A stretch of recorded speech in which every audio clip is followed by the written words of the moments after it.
Mama Akraba, what frame Adwa searching Mesrel, now was subscribe to my channel.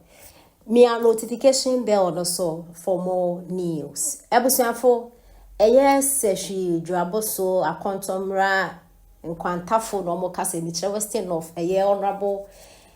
Kwabena Minta Akandoh, no constituency for no mo kase omo chese papa. Ya to abama from 2013 till 2024 e wo mi ade papa be na waye. O chance dan te say assemblyman o chance dan. Inso kwakubu ahen. Sorry, the be no kwakubu ahen. Kwabena Minta Akandoh.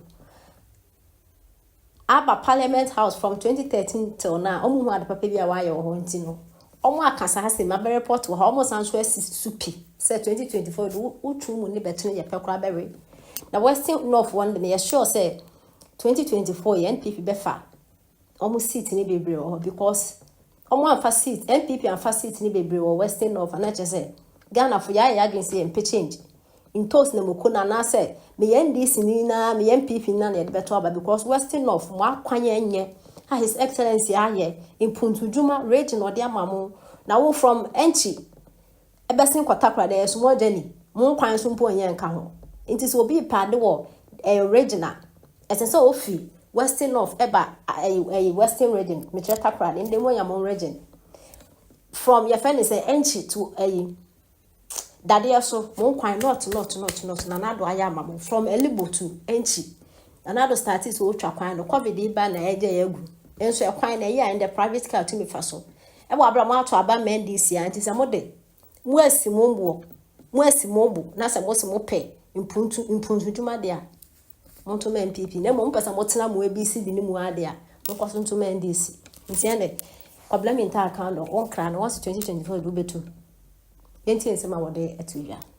Kaza Honorable Kwabena Minta Akandoh o mwana homo de nyase sabi me sore ya na mabo metrim na meka bibio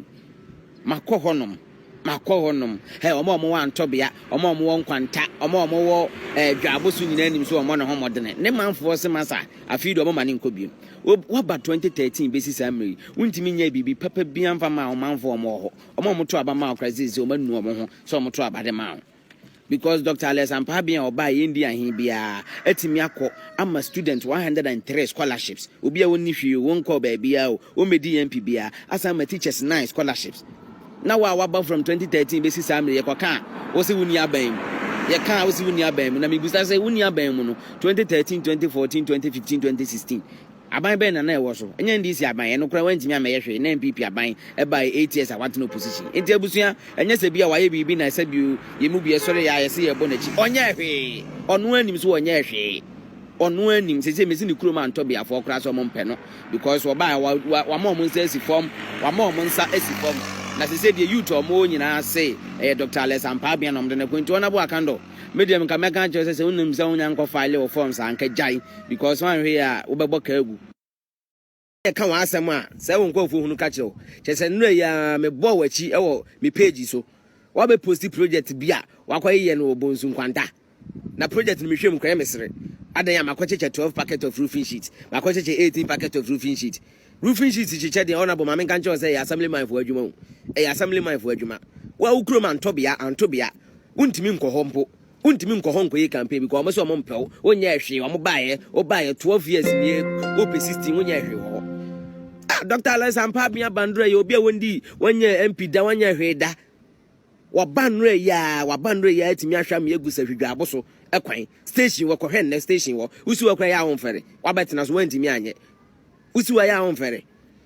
usi wa honorable mesi ya honfere as say wa fa ho by force health minister bi ane na mo ye inspection say ukrom wo hia inspection pa ukrom hia inspection ukrom hia inspection ukrom me kama chi me hu da me kanya nkopon me so me say me Dr. Alexander Pabia me hu ne da me nim ni mpo nanso nanu me ko se hwi wona me say me duru okrom na me say ma minsi na me musa de o manfo ka mantie o say wonya hwe ye tu di wo media no so kwa na wa fi mesi wo po Dr. Alexander Pabia na ko youth ni so ma bro onya hwe ho chese untwa tew ani ya the project na wa ye na afi na me be mo posting nyina pa na say wonya hwe ade ya makocheche roofing sheet because omunim say ko bia no ye won kofo ye from conservatives and the liberal ho no ye be de pa wo so omo ansi ginaye let's know omu can say jina ugidie so because omu nim say onkofo bi a sa conservatives no koka say bi a chinchira onkoto a na akọ hadwen but the me person me nuanom hu ni say mimi da kwanwefo wo hwe ye numbers ni ye contributions to Ghana's development in sorry a developing Ghana mimi da kwanwefo ka ho in sorry a developing Ghana no mimi da kwanwefo ye SD4 ye ka ho pa ye university first private university in Ghana, Valley View University, SD4 there. Almost in the 1970s, 25 years later, and an almighty Roman need praise before ATB. A training college, nurses training college, secondary school, any adina, primary school there, yeah, come here and say, yani Roman need praise before they compete. ADRA, a Adventist Relief Agency, ADRA, Juma Edin or Ghana. The American cousin say, SDA, yeah, sorry, or main chichiri yeda yakumaso. A bread to say a show that a patriotic spirit no na onyankopon hye say yes sir e homeda abani ye beto free 7 to 5 o'clock mesro two things baby a wote no say nipa no so ho na betima to aba 7 to 8 bohwi kokoto aba ufiri ho anu aba sorry anase wo bekọ sorry upon 12:30 na udimika baby a ye to baby a police station ye to aba no kone koto utu wia de nyina hon kasa sabi o enyina hon kwaje achinyi now de waba aso dem na wabe ye wia program wo yesa wonto mra enti mesremo moma ye nyina yen koto because wo twani mu na ye nyina ya kenkan na o ya aso dem se nipa bone fodi oman ne so a oman ne si apene oman ne bre ye nyina ye nim enkofo bi ani omo pray ye nuanom NDC fo na etoda me pese mebo mu dia project omo no omu bedi oman so a free SHS no na ya friend is saying national health insurance na ye basa na twam na ni atwam wa woni tua so omu bedi oman so ko hospital kwa yenye ma remfi omu bedi oman so no petrol ni boy yedin yesa alliance na yeto e ma remfi o ma remfi a wo be ha oman na yabi na nipa boyefo a medi oman so am yensi apene ti homeda kokoto aba that said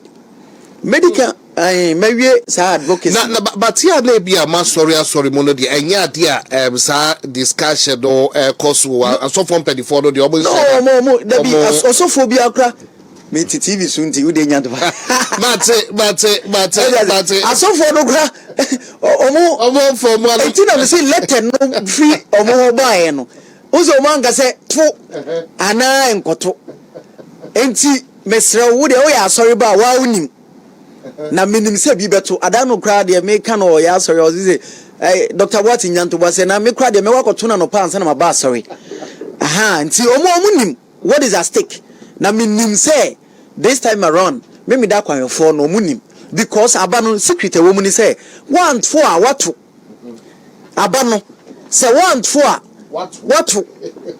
that is the secret because say one for na end 50+1 it is a one for na say end is for no gitwi kokoto a omo numbers ne ye bekan eti one for what na what for ma NDC a wo mpe so obeba okay eti mesrel ma wani na ho na ye nyina ye nyi oman because Ghana yo nyame man na ye nyi nsi wo koto a wonto mra bia but anyway but I was say on that ma menka asem chro NDC for me suspect you me via me be create me menya intelligence bi o my test con o mo frefre o mo ye training bi na o mo ya akoye wrong call ama me o mo ba me office e the report bi abrem obi anya sa call ni bi o mo training university student di o mo di juma bi na de me pesa me kan say NDC for no me ankasa privately and I personally me suspect you mo NDC brebi a obeti say NDC for ye de say hwe no e che say wo hwe omuye NDC for ka say hwe so a hwe form practically the mimi hu ni say NDC for ye nyoma bi with easy na mo pese omo de say allegations we ni 2 easy for ne so a na Ghana for nyina adwen atwa ko easy for ne so na omo de omo pese omo ye na omo atwa fam. That is what I'm saying. Say for now, me to me fan your baby teacher, but me I'm personally writing to the National Party. I General Secretary Justin Kodia. Intelligence be me army students in India Bremi. Eti muma yen share NDC for no dede na sabi your moye no. Strategy. Say yen na ye be blame me easy for no much my ye your moye no. In any case,